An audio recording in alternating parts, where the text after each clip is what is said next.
What's good, guys? LM7 here, back again with another review. This time we're taking a look at another 2024 set, straight out of the Mandalorian climactic battle at the end of Season 3, Paz Vizsla and Moff Gideon's battle. So, number 75386, 7 plus, 289 pieces, cost $40 in the US and $50 in Canada. You can see it's, heavily advertising the Mandalorian because that's what was relevant when this set came out. 4 minifigures that we'll look at in a second. And a couple neat features. And then a bonus feature that they don't actually show on the box. I'm sure everyone knows it already, but we'll get there when we get there. Taking a look at the book. It comes in at 107 pages. So, not a terrible build lengthwise. Under 300 pieces. I'd imagine you'd probably get it done in less than an hour or so, give or take. So, normally I would show a little building time lapse of the set, but these older sets I'm not taking apart to film me building them again. I don't frankly have time for that. So anyway, moving on, we'll look at the minifigures, and you get 4 in this set. So starting off, you get 2 brand new Imperial Praetorian Guards. They remind you of the Praetorian Guards from episode 8. So kind of a cool little nod there. I actually really like these guys. I love their helmets. The bright red is very striking. And curious enough, they actually just have blank red heads underneath. You'd expect them to be black, but whatever. Bright red is cool too. And each of the guys gets a different electrostaff weapon and a little bit of back printing. Nothing crazy there. The fact that we even got these guys at all is interesting enough, I suppose.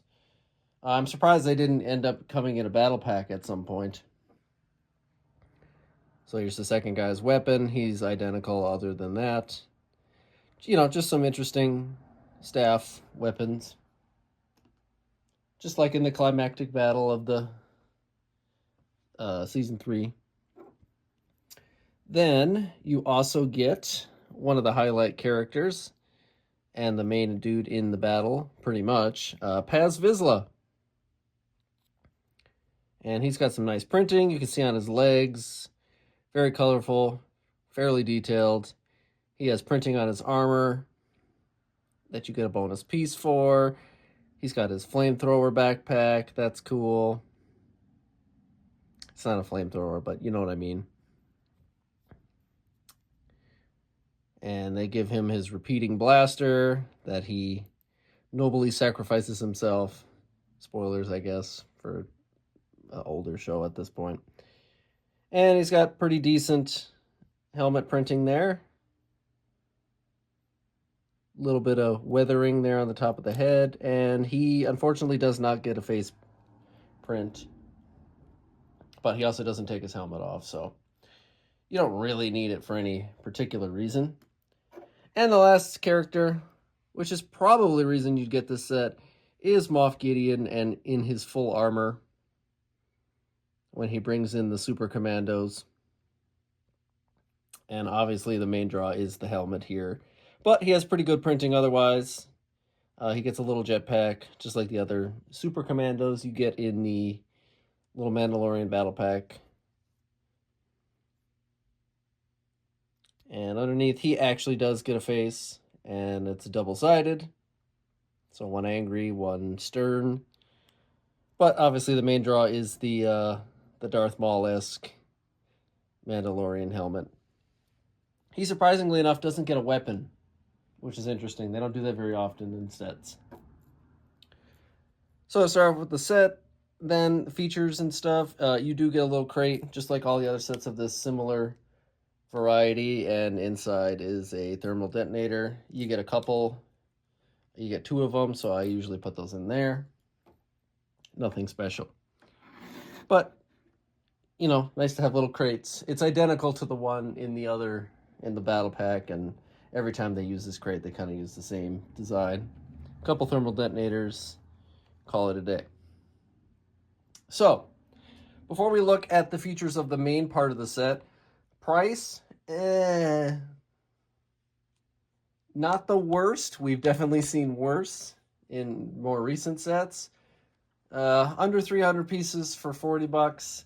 It's a little high, so you can definitely see that Mandalorian tax in there. Especially considering this is just like a wall. I don't know. I always feel, and I'll probably say this every time we get a set like this, I always feel that these like small little bunker location sets from shows, they always charge too much, and it's always just a wall or something. I'm not saying the features are bad or anything, because usually they do find some ingenious ways to make it playable, but I feel like they always bump these up way too high. And I don't know. I don't think Moff Gideon alone is carrying that price tag. This should definitely have been a $30 set in my opinion, and it is what it is. Probably pretty close to being retiring at this point. I don't know off the top of my head, but you probably find it on sale. So, with that said, what does it actually do to make it worth the $40 if you buy it at retail price?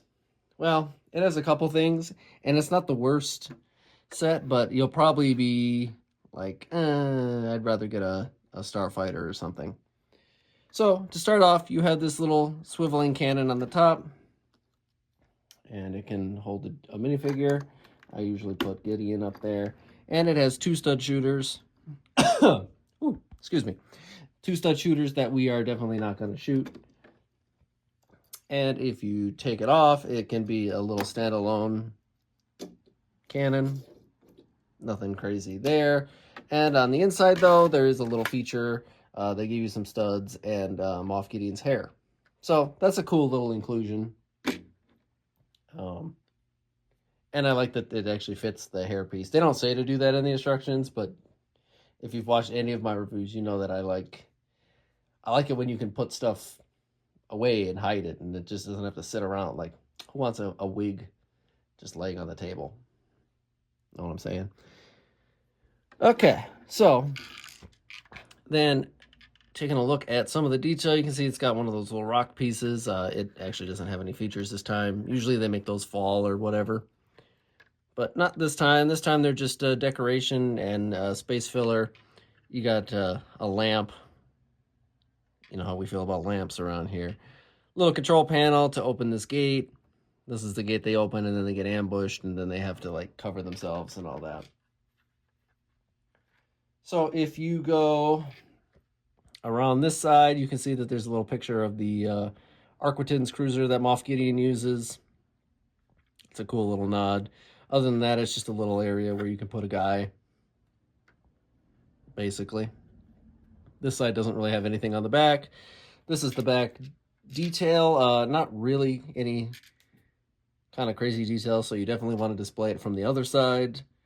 And the only other feature, you can raise this gate, which is kind of nice. And if I flip it around this way and you raise the gate, if you pull it by the little lever they give you and move it past this Technic piece, then the Technic piece keeps the gate in place, and then all you do is you push that button and the gate closes. So, you know, a cool feature, I suppose.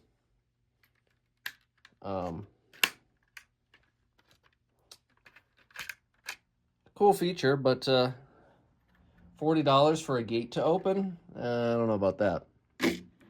Because honestly, other than that, that's all the set does. It's more of a glorified battle pack to get Gideon and Paz Vizsla if you didn't already have them. And the only way to get the Imperial Praetorian Guards. but they're probably easier to get standalone online anyway. So the last feature that they don't really talk about in the instructions, or on the box rather, you do have this little clip here, and if you really wanted to, it lets you combine it with the other battle pack. And then there's a couple different places you can connect it to this and the battle pack and to itself, and if you want to. So the idea was to get multiple of these in the battle pack and you know, recreate this cool big scene, but I don't know, at $40, I probably wouldn't buy a second one of these ever, especially because they're not like battle pack minifigures. Like $40 for 2 Praetorian Guards, I don't need more of those. I would buy a second battle pack, you know, just for the Super Commandos. Those are cool and battle pack priced. But I suppose to each their own. You can put them together if you really want, and I'm sure some people do. I've seen actually some mocks where you buy 2 of these and you can make a bigger, more elaborate gate. But that's if you're in the mood to be creative and have money to spend like that. But it's cool that they do let the sets connect. I always like a good set that actually connects with another set that it's, you know, in the same wave with and all that kind of stuff. That's always cool. So to wrap up, personal opinion, it's not a terrible little location set. It's kind of just a glorified version of the battle pack, and it gives you Moff Gideon, who is the highlight with his armor. Other than that, try to get it on sale. It's not a terrible set, but I think 40 is a little steep for this one. You know, as a 2024 set, this is like the precursor to our day and age that we're in now. But we'll say nothing more on that, because that's been beaten to a pulp at this point. So if you enjoyed the video, let me know what you think. Did you buy more of these and put them together? Let me know. And leave a like, comment, and subscribe. All that fun YouTube stuff that helps me out. And with that, I'll see you guys next time.